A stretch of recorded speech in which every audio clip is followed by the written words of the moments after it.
Bienvenidos en esta noche a un encuentro con la Sagrada Escritura. En esta ocasión vamos a aproximarnos a la figura de un personaje muy importante dentro del Nuevo Testamento, que es San José. El Papa ha convocado este año especial en la Iglesia Universal y nos invita a profundizar en los rasgos que caracterizan a San José como uno de los protagonistas, después de María, claves en la historia de salvación. Estos cursos de formación que brindamos desde la parroquia San Agustín tienen un objetivo: que las personas empiecen a tener un contacto más cercano con la palabra de Dios. Un defecto que nos caracteriza, porque ese es un defecto, a los católicos, es nuestro poco amor por la Sagrada Escritura, el desconocimiento que tenemos de ella y la poca asiduidad en su lectura. Entonces les invito a que esta noche hagamos un itinerario que nos aproxime a los rasgos característicos de San José. Para poder acercarse con seriedad y elaborar una base teológica acerca de San José, el padre legal de Jesús y esposo de María, son necesarios, casi que imprescindibles, los dos primeros capítulos del Evangelio de Mateo y el segundo capítulo de Lucas. Pero Lucas básicamente como una referencia y tal vez reforzar aquellos datos que ya nos ha aportado Mateo. Esta aproximación es importante hacerla desde una hermenéutica adecuada, sin perder nunca de vista el contexto. En estos capítulos de los Evangelios de la infancia nos encontraremos una descripción de su vida aproximada. No son datos profundos, no son datos extensos, más bien aislados, breves. Sin embargo, cuando reflexionamos en ellos a la luz de toda la tradición hebrea, podemos encontrar claves que nos aproximan a recuperar la figura de José, que con el tiempo, con los años, con los siglos, se ha desdibujado un poco entre la leyenda, entre el mito, entre los cuentos, entre las historias, entre la iconografía fantástica y la desbordante imaginación de algunos autores.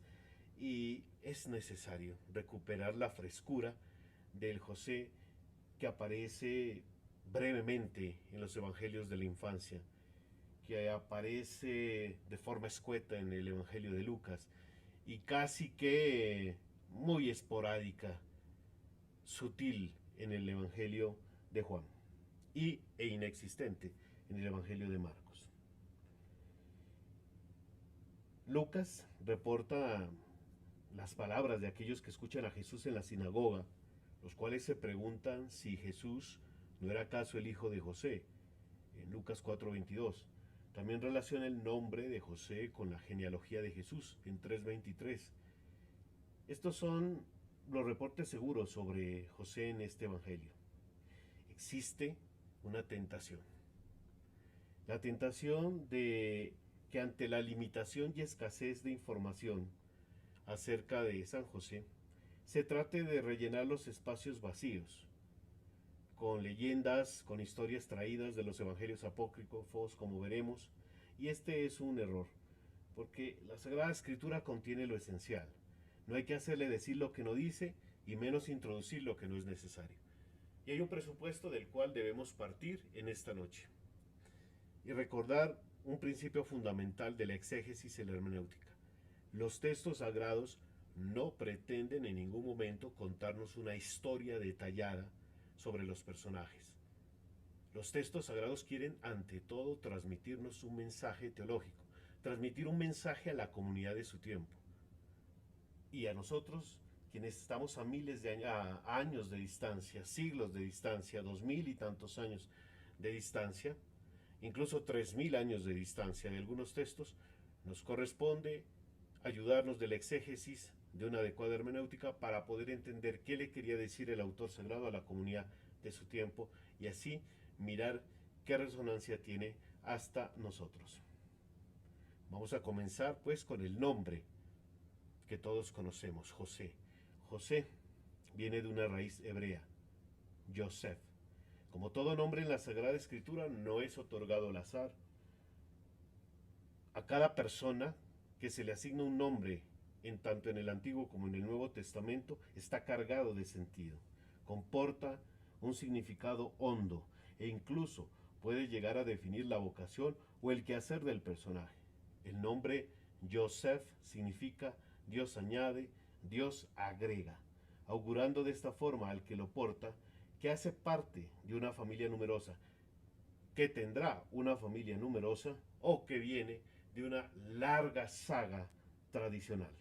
Se trata en realidad de un nombre que es bastante común en el mundo hebreo de la época del Antiguo Testamento y de la época de Jesús. En el Nuevo Testamento no son abundantes las referencias a José, como dije al principio. En la literatura paulina no aparece mencionado. Solo en los evangelios de Mateo, Lucas, aparece brevemente caracterizado como prometido, como esposo, como padre legal de Jesús.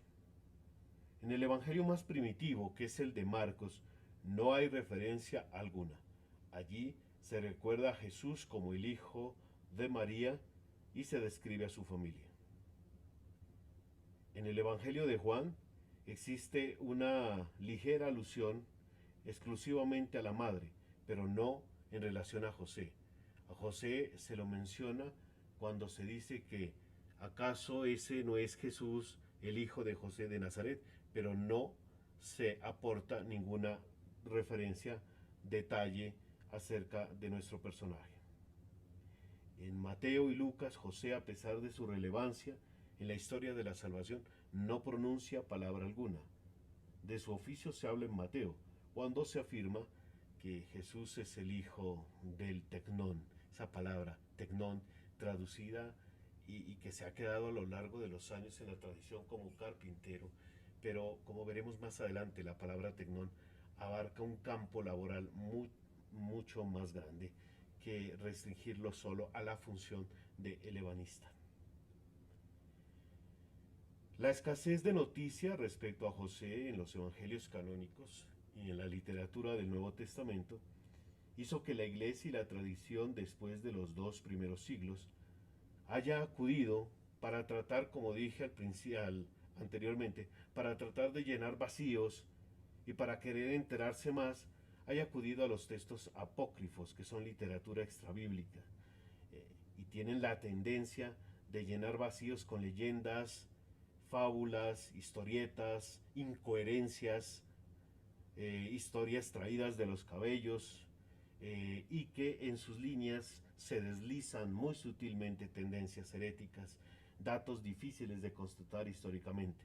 Uno de estos textos que la tradición ha utilizado para tratar de conocer detalles de San José es el denominado Protoevangelio de Santiago, uno de los apócrifos más cercano a la época de la composición de los evangelios. Es a partir de este apócrifo que se extendió el cuento que presenta a José como un anciano, venerable, decrépito, ya casi sin fuerzas. Veremos más adelante cuando hablemos a continuación de las bodas, de la edad de contraer, que José no debió ser un hombre viejo, sino con muchas probabilidades de la tradición hebrea, un hombre joven, fuerte. Además, el trabajo que desempeña pues exigía bastante demanda y esfuerzo físico, y tenía que ser un hombre joven para poder guiar a Jesús, para poderlo instruir en los principios elementales de la fe, para involucrarlo en el mundo laboral, para formarlo como persona, no un anciano ya en sus últimos años. Aquí hay que tener en cuenta también la esperanza de vida en aquella época no es tan alta como hoy la tenemos. Recuerden ustedes que para los griegos 28 años ya era ser un anciano. En otro apócrifo denominado La Historia de José el Carpintero se lee que era viudo y tenía varios hijos. Incluso lo detalla, nos dice que tenía 4 hijos y 2 hijas. José, visto desde el estudio de las tradiciones y costumbres de Israel, no debió ser un viejo al momento de establecer el compromiso y luego el matrimonio. El matrimonio en el mundo judío de la época de Jesús consta de dos fases. Una primera fase es el compromiso como tal, que tiene casi las mismas exigencias que el matrimonio, las mismas exigencias como si ya el hombre y la mujer conviviesen maritalmente. Entonces los familiares o padres llegaban a un acuerdo para unir a los esponsales. Este pacto podía tener lugar cuando la joven tenía como mínimo 12 años y el joven 13 años. Esto no quiere decir que a los 12 y a los 13 ya se podían casar, no. Generalmente los compromisos, las familias pactaban y los comprometían desde esa edad, pero obviamente el matrimonio venía un tiempo después cuando ya hayan crecido un poco más. Una vez finalizado el compromiso solemne, tenía lugar la boda. Las edades de los contrayentes debían oscilar entre los 14 años para la joven como mínimo y los 18 años para el varón. Yo no me invento estos datos los traigo a partir de un texto rabínico de esa literatura judía del siglo I después de Cristo, especialmente del Pirkei Avot. Es un tratado pequeño que hace parte de dos tratados mayores como son la Mishnah y el Talmud, donde se consignan las enseñanzas éticas de los rabinos, o también conocida como la ética de los padres. Las bodas de mayores, de personas ya muy adultas, estaban contempladas en el caso de la viudez, en el caso del repudio o del levirato. Por lo general, los hombres viudos contraían nupcias con mujeres mayores de 20 años. El compromiso se suscribía en presencia de dos testigos. Entonces tenía un carácter público. El padre del joven que se comprometía y que se casaría después debía abonar cierta cantidad de dinero, mojar, por el pago de la esposa. En caso de no tener mucho dinero, el futuro esposo tenía que realizar trabajos para su suegro durante un tiempo hasta cumplir con un monto determinado. En el momento del matrimonio, el padre de la muchacha también debía entregar una dote en el momento justo de la boda. La segunda fase, como tenemos en la presentación, corresponde a la boda propiamente dicha, cuando iniciaba la convivencia, por lo general al año o más tiempo, si al momento de pactar eran muy jóvenes. Otra leyenda consignada en los apócrifos dice que José murió a los 111 años, rodeado de María, Jesús y el resto de sus hijos de la viudez. Todas estas noticias apócrifas indujeron a presentar a Jesús como aquella persona de edad avanzada, y por eso muchos pintores, llevados de estos datos y su imaginación, lo presentan como si fuese un abuelo de Jesús con un bastón de nardos florecidos. José, con toda probabilidad, pues era joven y fuerte y no tenía ninguna varita con ningún nardo florecido donde no se extraía ningún aceite. Aquí hay que aclarar otro elemento que me parece importante traerlo a colación en este momento. En algunos casos, y está totalmente desvirtuado por la exégesis y la historia y arqueología del Levante meridional, se ha pensado que José era miembro de la secta de los esenios. Esto no tiene ningún fundamento ni exegético ni histórico, y lo voy a explicar por qué. Además que se cae de su propio peso. Pues gente a veces desinformada o que no conoce bien la exégesis, pues lo puede decir ligeramente, pero hay que tener mucho cuidado con estas afirmaciones. ¿Qué pasa? En el siglo I después de Cristo, el judaísmo no era un movimiento homogéneo, sino que era un conjunto de grupos atomizados, diferentes movimientos que vivían el judaísmo de diversas maneras y con matices peculiares.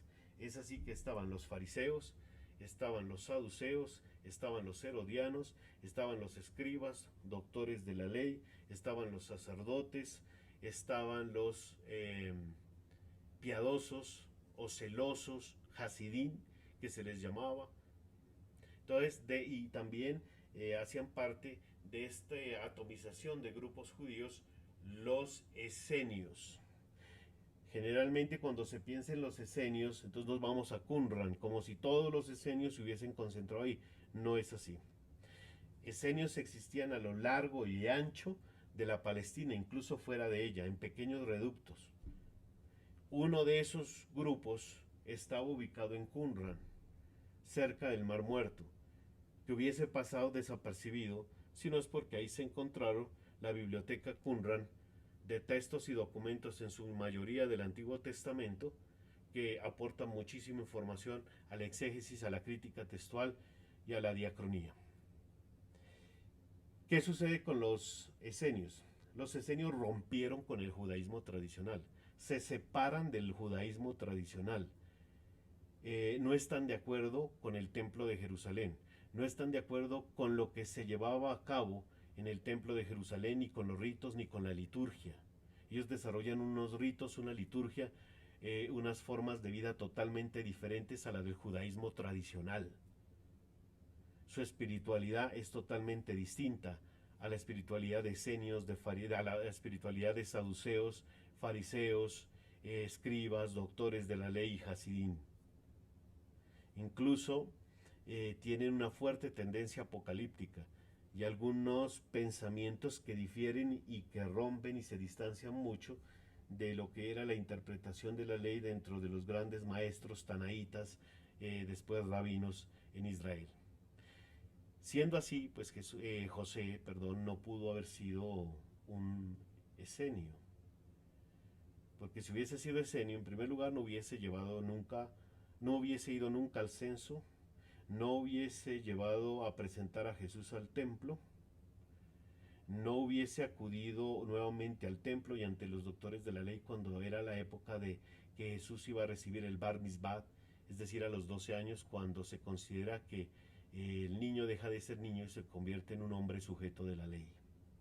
No lo hubiese formado en los preceptos judíos, en los principales en los primeros rudimentos de la fe, además que era casi que imposible que un esenio abandonara su vida lejana, distante, casi monástica. Entonces son muchos los elementos que alejan a José del movimiento esenio. Vamos a aproximarnos a la figura de José en el Evangelio de Mateo. Los primeros 2 capítulos de Mateo son de una importancia clave para quien se interesa por la figura de San José, especialmente en los estudios exegéticos actuales. No son textos extensos aquellos en los cuales inician los 2 evangelios, tanto el de Mateo como el de Lucas, que poseen lo que llamamos relatos de la infancia. José aparece en Mateo 1:16 como el último representante de la larga genealogía davídica de Jesús. En las primeras traducciones grecolatinas del Evangelio es considerado ya como Virum Mari, es decir, como un hombre que vive junto con María como su marido. Esta es la etapa prenupcial, porque el compromiso acarreaba obligaciones como si ya fuesen esposos. José es una figura clave en el relato de la infancia de Mateo. Por medio de él Jesús es considerado legalmente como su hijo adoptivo y queda unido a la casa de David, es decir, al origen davídico del Mesías. Para Mateo es importante ver cómo en Cristo, por ser hijo de David, se cumplen las esperanzas mesiánicas del Antiguo Testamento. José en Mateo es caracterizado como el padre legal, no como el padre material, natural, reafirmando así el origen divino de Jesús. Después de la genealogía, el evangelista no vuelve a hablar de la infancia de Jesús y menos aún de sus primeros años de trabajo. Inicia de forma inmediata con el problema y el dilema de esposarse o no esposarse con María. José debe decidir delante de Dios su destino y también el de María, que pende en sus manos. Recuerden ustedes que hay una situación bastante compleja. José se ha enterado de que María está encinta. por su cabeza pasarán muchísimas ideas, miedos, temores, inseguridades. Entonces se nos dice que piensa repudiarle en secreto. A veces se cree que esta es una actitud noble. Ya veremos que no es que José quiera actuar de mala fe, no, pero repudiar en secreto no era fácil. No podía abandonarla en secreto, en aquella época y en aquel contexto. Tal vez se refiere a que, como veremos, lo conservó para sí, no lo dio a conocer a nadie, ni dejaba notar su descontento. Eh, José debió tener muchos interrogantes eh, que lo acosaban constantemente, porque debió preguntarse de dónde viene el hijo que tiene María en su vientre. ¿Se tratará realmente de un misterio divino? ¿Cómo proceder con María, habiéndola tomado como esposa? Y entonces, si la menor pretensión de hacerle daño, piensa en romper el compromiso en secreto. En otras palabras, alejarse y abandonarla en silencio. Es un momento dramático, pero pues Dios ve en él un hombre justo, y ya aclararemos desde la tradición veterotestamentaria este término. Entonces, como es un hombre justo, Dios viene a su encuentro. El autor sagrado apela a un recurso del Antiguo Testamento, mediante el cual Dios se comunicaba con los patriarcas en el sueño, y efectivamente es en un sueño donde un ángel del Señor aparece delante de José mientras está pensando todas estas cosas. Y por eso escuchamos esa expresión cuando nos leen el Evangelio de la Infancia o cuando nosotros nos acercamos al texto y somos protagonistas de primera mano cuando leemos que dice: José, hijo de David, no temas tomar a María como tu esposa, porque aquel que espera viene del Espíritu Santo. Mateo 1:20. Con estas palabras el ángel le comunica el mensaje divino y le presenta a Jesús como quien viene destinado para la salvación del mundo. Son palabras como aquellas del profeta Isaías que introducen a José en esos grandes eventos de la historia divina de la salvación. Aunque el mensaje del ángel del Señor haya sido en sueños, él debe escuchar con fe y aceptar de corazón a ese niño como perteneciente a la casa de David. José, como justo, como devoto creyente en Dios, que busca vivir ejerciendo la caridad hacia el prójimo, no podía echarse para atrás. El ángel le dice que Dios le pide educar al hijo que María dará a luz. Incluso le otorga un compromiso bastante serio e importante. José es el que le va a atribuir el nombre, le va a imponer el nombre. Tú lo llamarás Jesús. Y eso a José le va a dar una gran autoridad sobre Jesús. Jesús niño, Jesús adolescente.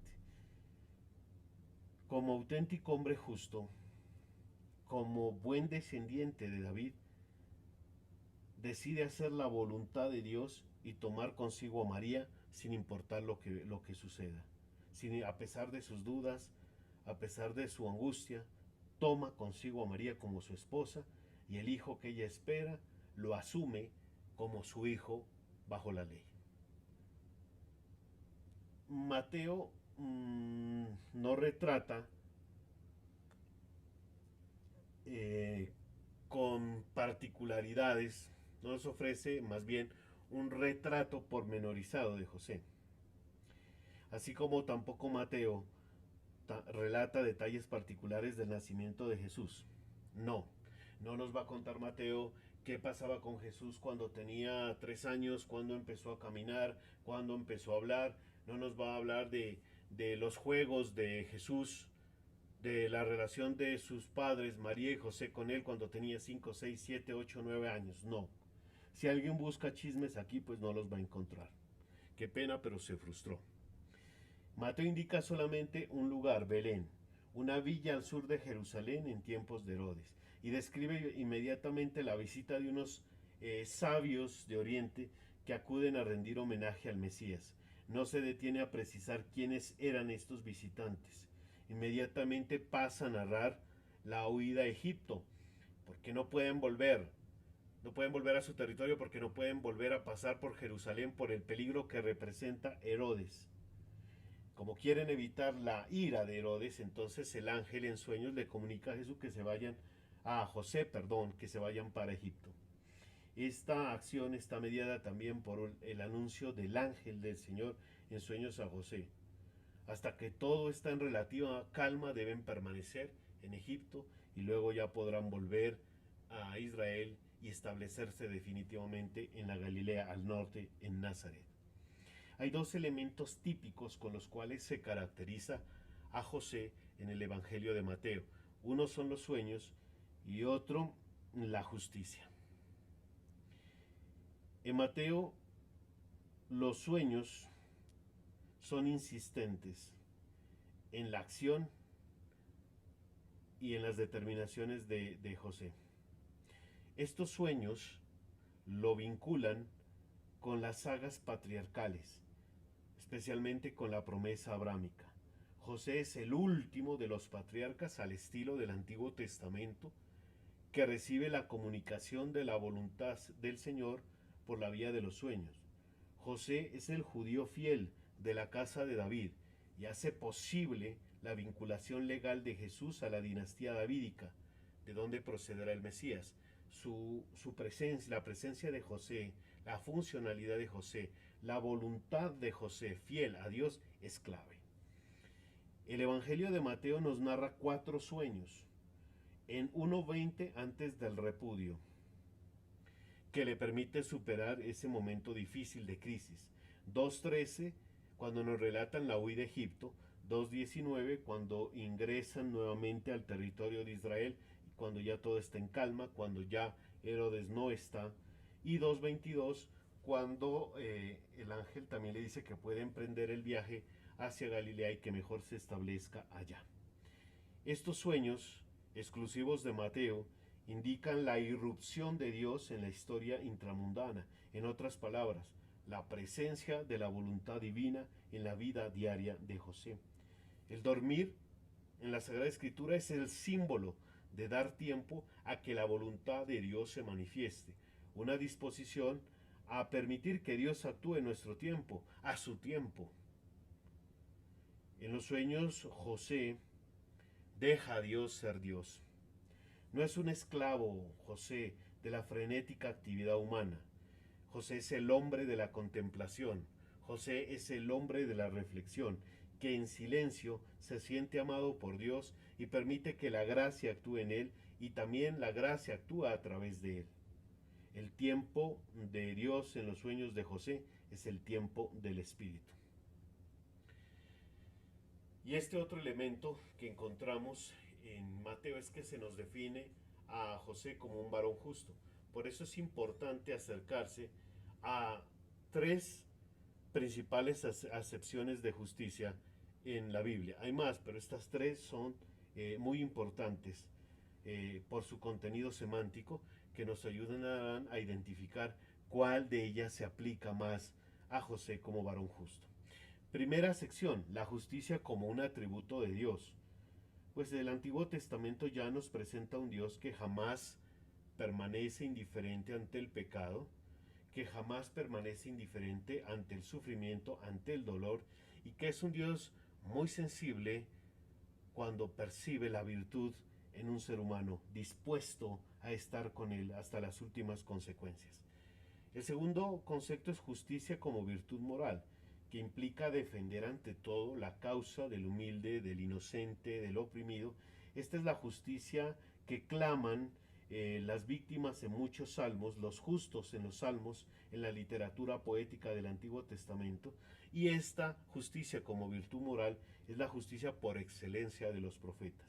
Tenemos una tercera sección muy importante para el estudio que estamos haciendo de José, la justicia como expresión de santidad. Justicia como expresión de santidad, que es unión con Dios, o también conocida como la justicia como virtud integral. Esta justicia como expresión de santidad o esta justicia como virtud integral inclina al hombre a dar prelación a la voluntad de Dios y que según los casos debe interpretarse como bondad, rectitud, honradez, fidelidad. Entonces, cuando Mateo nos dice que José es el varón justo, ¿qué debemos entender? Un hombre que da prelación a la voluntad de Dios. Un hombre que va por encima de sus inseguridades, por encima de sus temores, por encima de sus pretensiones, siempre está, siempre prima, está por delante hacer la voluntad de Dios. Cuando definimos a José como varón justo, estamos diciendo que es un hombre bondadoso, un hombre recto, un hombre honrado, un hombre fiel. El varón justo. José, el varón justo. Los elementos que lo caracterizan, los rasgos que lo definen como varón justo, provienen de la tercera acepción. Mateo lo define con esta virtud integral, con esta virtud como expresión de santidad en 1:19, de tal forma que es un hombre que efectivamente cumple la voluntad de Dios, que se manifestaba en la observancia de la ley, y por eso el justo también se asemeja al sabio. El sabio, que era aquel que meditaba la ley del Señor día y noche como una enseñanza y la pone en práctica. Lo mismo en José. El grado de santidad de José, es decir, el grado de justicia de José, se pone en evidencia a partir de la doble misión que Dios le ha destinado. ¿Cómo sabemos que José es ese varón dispuesto a hacer la voluntad de Dios, sí, con esa virtud integral, hombre bondadoso, recto, fiel, honesto? Pues queda en evidencia porque él asume, realiza, lleva a buen término la doble misión que Dios le ha confiado y que tenemos en la diapositiva. La paternidad legal respecto a Jesús y como esposo de María. La primera lleva consigo un vínculo especial único con el Hijo de Dios.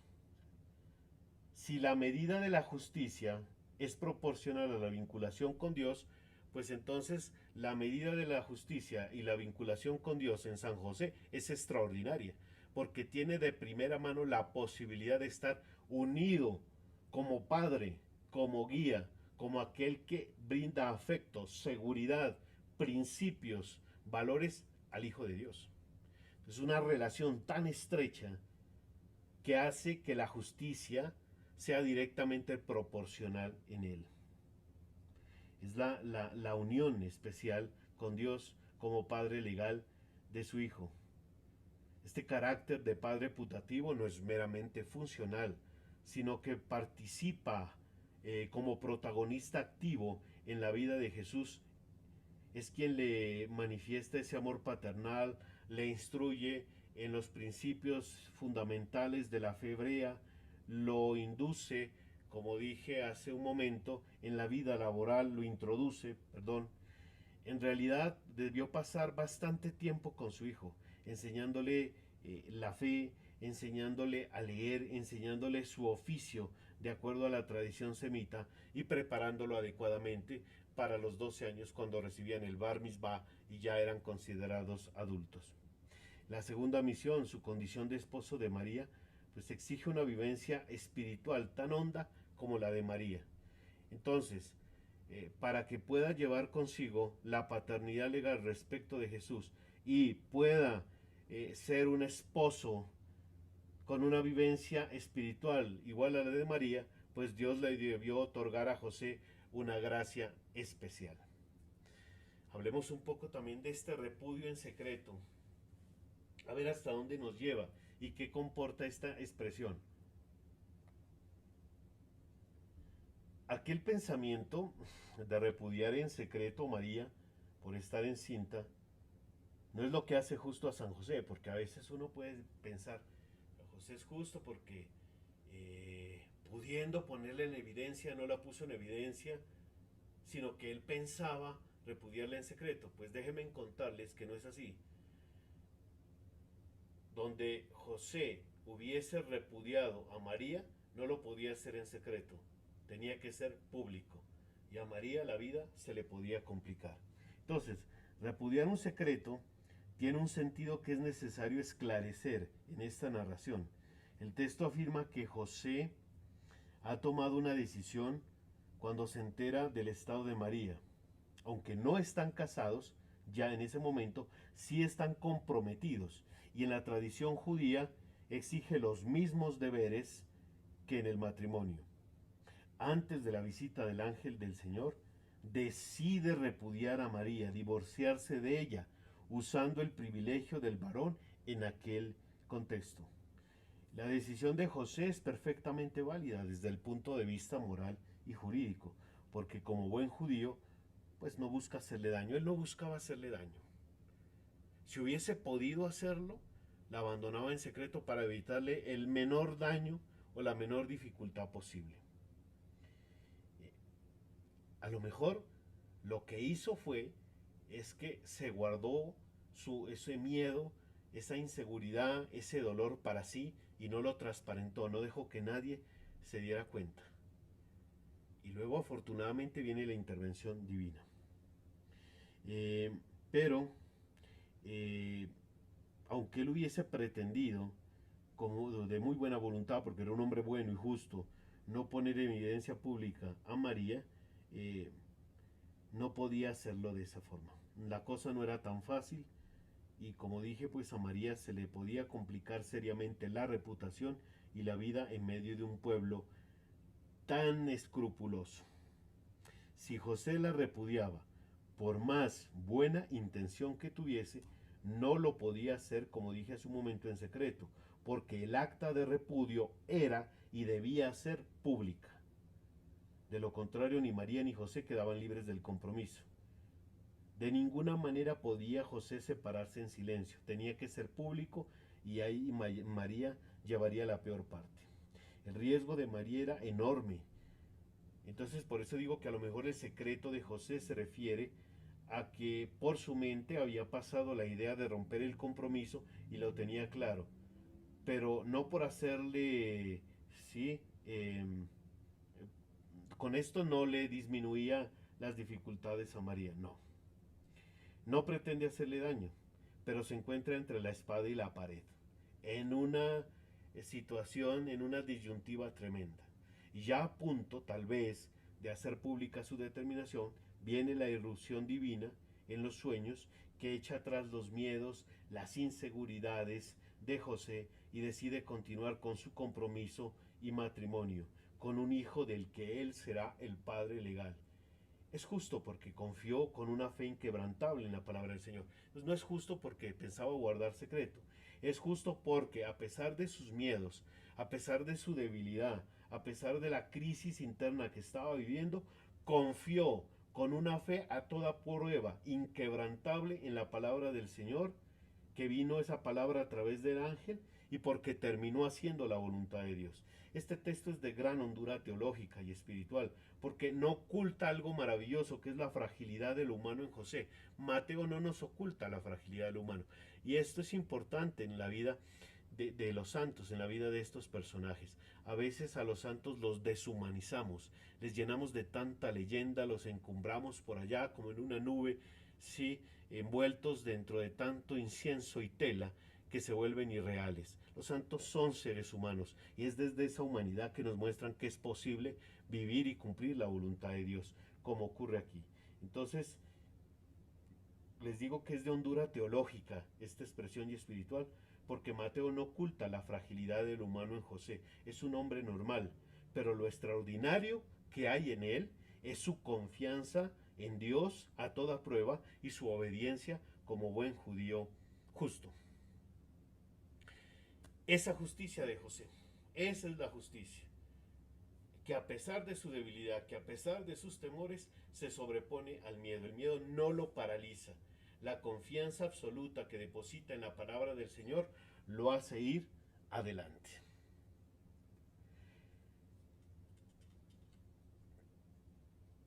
Lucas, hablando brevemente de él, pues es más sintético en su evangelio de la infancia que Mateo. Inicia de inmediato con el viaje de Nazaret a Belén, donde acontecerá la encarnación. José no encuentra hospedaje en Belén, no porque le cierren las puertas en la cara o por desprecio, que de hecho sí había una rivalidad entre judíos y Galileos, pero en este caso no es por desprecio, sino porque en realidad físicamente era imposible.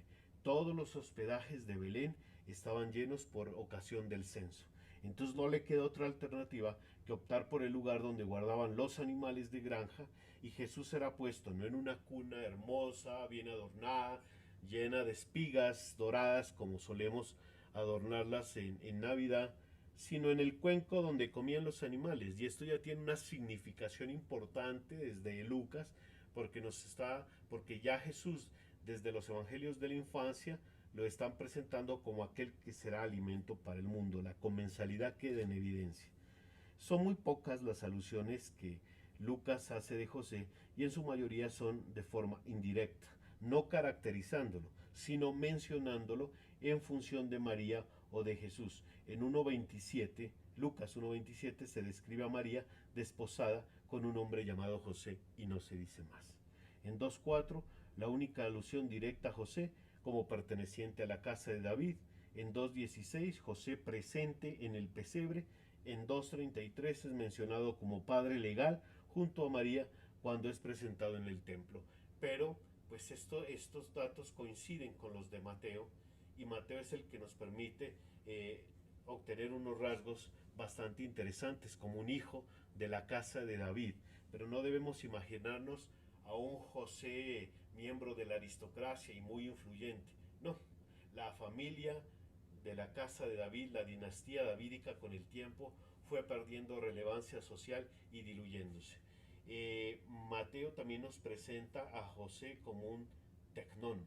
Tecnón es un artesano, artesano de profesión, no exclusivamente un ebanista. En la Galilea, que era un pueblo perdido en las montañas de Galilea, Nazaret, lejos de las vías principales romanas, que nadie menciona, ni siquiera Flavio Josefo tiene en cuenta un poblado que se llama Nazaret.